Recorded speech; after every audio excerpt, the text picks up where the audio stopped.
My name is Mase. I wanted to talk to you guys for a moment. All I've ever given is opportunity and more money than a person was making.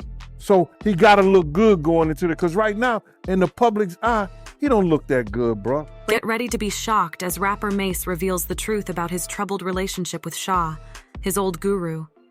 Diddy is shocked by a sudden change in the event. The recent searches of Diddy's homes by Homeland Security have caused a lot of speculation and debate, bringing up old grudges and scary new charges. Some shots of a few people coming out of the home. Those people have been detained. Now we're trying to still connect the dots. We do have some sources on scene here that we're getting this information. Ma didn't hold back when he went on Cameron's show, It Is What It Is, and talked about the FBI raids on Diddy.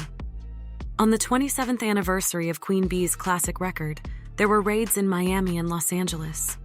This seems like an odd coincidence that adds an eerie twist to the saga. Mase gave hints of a long-awaited reckoning when he said that repayment was getting close.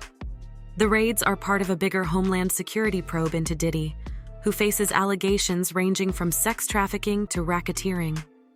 Diddy's lawyer strongly denies the charges and calls the raids a witch hunt. The sheer size of government work makes it seem like there is more going on than meets the eye. The first of all is there has been negative propaganda put out about me that's not true. Several women, including Diddy's ex-girlfriend Cassie, have come out with horrific allegations of abuse, giving a bleak picture of the music mogul's personal life. As Diddy deals with these charges, the music world watches in shock.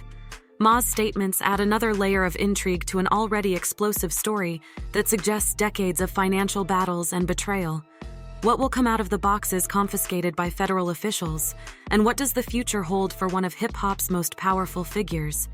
Stay tuned as this fascinating story unfolds. It's safe to say not a lot of people know what's going on, and I'll bet he doesn't really know what's going on either. Mase and Diddy's rocky relationship may have started in the late 1990s, when Bad Boy Records was at its peak. Mase was born Mase and Beatha and quickly rose to popularity under Diddy's wing, becoming one of the label's most successful musicians. However, beneath the sparkle and glamour, tensions simmered following the sad killing of the Notorious Big in 1997, casting a lengthy shadow over the company and leaving its musicians to deal with loss and uncertainty. Mase, who had been friends with Biggie, found himself rethinking his path. Now, do you remember, who was the first person you told, I'm done with this? I think Puff was the first person By 1999, Mase made a surprise choice and quit the music industry to pursue a job as a minister. This unexpected departure signaled the beginning of his troubled friendship with Diddy. Despite his departure, Ma's ties with Bad Boy stayed. Well, actually, we not really on speaking terms, but I still pray for the dude, and I pray that all. The label kept the rights to his music, a decision that would haunt Mase for years. In 2004, he made a comeback with the album Welcome Back, but it was short-lived. His 2009 attempt to re-enter the music scene was thwarted by label politics, culminating in a dramatic confrontation where Mase crashed Diddy's live radio interview, demanding his freedom from contractual responsibilities. Puff would go out and party, and I would be in the studio writing the records, and then I'd just come back and say, he'd say this is his part or that is his part. In 2020, Ma took to Instagram and accused Diddy of refusing to sell him back his publishing rights. He claimed to have offered Diddy $2 million, which he felt was more than fair. Diddy gave my masters to someone else, even though I was willing to buy them back. Mase bemoaned that this claim was only one of many from former Bad Boy musicians who claimed financial improprieties. D's reaction was swift and harsh. During a Breakfast Club appearance, he called Mase a bogus pastor, insisting that Ma still owing him $3 million. For an undelivered album, if you think I'm a thug who would steal anything, my name is Diddy, Sean Combs. I never took nothing for nobody a day in my life, Diddy asserted, presenting himself as a benevolent mogul who had given more possibilities than he had taken. All I've ever given is opportunity and more money than a person was making. The public conflict continued, with Mase firing back through social media and music in his 2022 song Oracle 2. Liberation of Mase, and Beatha Mase didn't hold back accusing Diddy of bursting musicians and doubting his sincerity. "You're not an architect. You're just a man who knows how to market suffering." Mase launched a clear attack at Diddy's business tactics and persona. Me and Puff was like, I felt like I did more than I got credit for, more than I got paid for. Despite these bitter encounters, there appeared to be a thaw in their relationship in September. During a Billboard interview, Diddy stated that he and Mase had reunited. "We are brothers, and brothers fight," he said, but many remained doubtful, remembering the cyclical pattern of their feud. It was clear that deep-seated concerns still existed beneath the surface. Diddy announced he was reassigning publication rights to ex-Bad Boy musicians, including Mase. This move, regarded by some as an attempt at redemption, was confirmed by a person close to the case. Combs views it as part of a larger mission of fostering economic empowerment for Black artists and culture. According to the source, Cameron revealed the news on Instagram, where he congratulated Mase regaining her rights. I never got paid what I was worth, and I never got the respect I was worth. But just as the air started to calm, the reverberations of the Homeland Security raids brought Mase back into the center, reigniting the embers of their furious feud. Just last week, federal agents raided 2 homes of rapper and music mogul Sean P. Diddy Combs in Los Angeles and Miami. Combs is the subject of a federal investigation. Mase's latest words on the IAT are disguised in the language of restitution, and Poetic Justice suggests that the former prot sees the legal tempest surrounding Diddy as a form of cosmic revenge. "Reparations is getting closer and closer," he said, his tone oozing with a mix of pleasure and danger.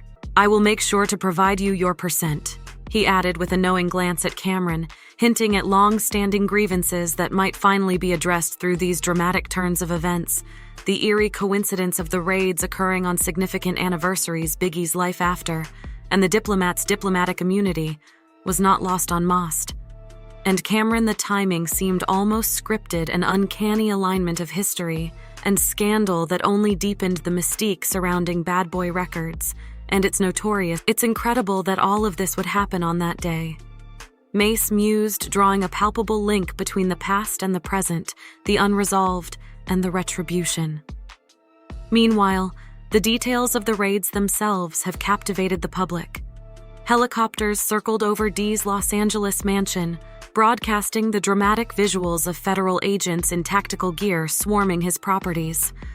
Eyewitnesses reported seeing Diddy, kids Justin and King detained and questioned before being released, further fueling the sensationalist media The Department of Homeland Security conducting a raid at a house in Holmby Field Hills, believed to be connected to Sean Combs. Diddy found himself grounded amidst the chaos. His usually unflappable demeanor was tested as he escorted his daughters from Topgolf Miami, projecting an air of defiance.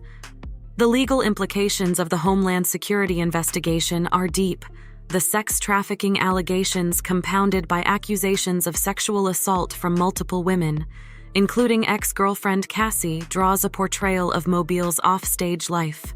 We all saw it posted yesterday all over our social media pages. Cassie filed a lawsuit in New York City against Diddy. Yikes. She's claiming she was stuck in a decade-long cycle of abuse. Cassie's lawsuit, despite being settled, has inspired others to come forward with their terrible tales, adding layers to an already complex narrative. Diddy's legal team fiercely denies all charges, characterizing them as extortion tactics by disgruntled former associates seeking a payout. There is no reason for the excessive use of force and hostility by authorities, or the way his children and staff were handled. Aaron Dyer, his lawyer, said that the raids were an obvious abuse of military-level methods. Yet notwithstanding this legal chaos, Diddy's act of reassigning publishing rights to former Bad Boy artists, including Mase, appears almost paradoxical. While some view it as an attempt at redemption, others see it as a strategic move to garner goodwill in the face of mounting public scrutiny, as the music world watches in suspense the unfolding drama between Mase, and Diddy feels far from over Ma's newfound freedom with his publishing rights, only scratches the surface of their complex and embittered history.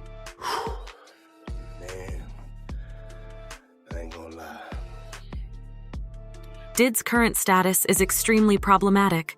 According to legal expert Narmani has claimed that the mogul might suffer a fate similar to that of Jeffrey Epstein or R. Kelly, with the prospect of several victims across various countries, creating a dismal picture for Diddy's future. I wouldn't be surprised if Diddy is arrested in the next days or weeks, and he'll have to face these allegations. Mann added, stressing the gravity of the claims, that the possible penalties are harsh, with a single offense of sex trafficking having a minimum current term of 10 to 15 years. And some experts even think that Diddy might end up spending the rest of his life behind bars. Diddy's public reputation is done. It's done. Yeah. Public opinion regarding this developing saga is highly divided, with fans and critics alike voicing strong thoughts. One particularly loud fan challenged Diddy's self-perception. Diddy refers to himself as a god, which is a corruption. It's more like he's a demon exercising evil energies. It's a tragedy that he's going from fame to the hall of tragedy. Those skeletons Diddy conceal in the closet have come out and are dancing. This sentiment catches a major faction's disillusionment with the mogul, reflecting a belief that Diddy's public persona is a facade hiding a much darker reality. There is also skepticism about Diddy's talents and goals, another fan questioned.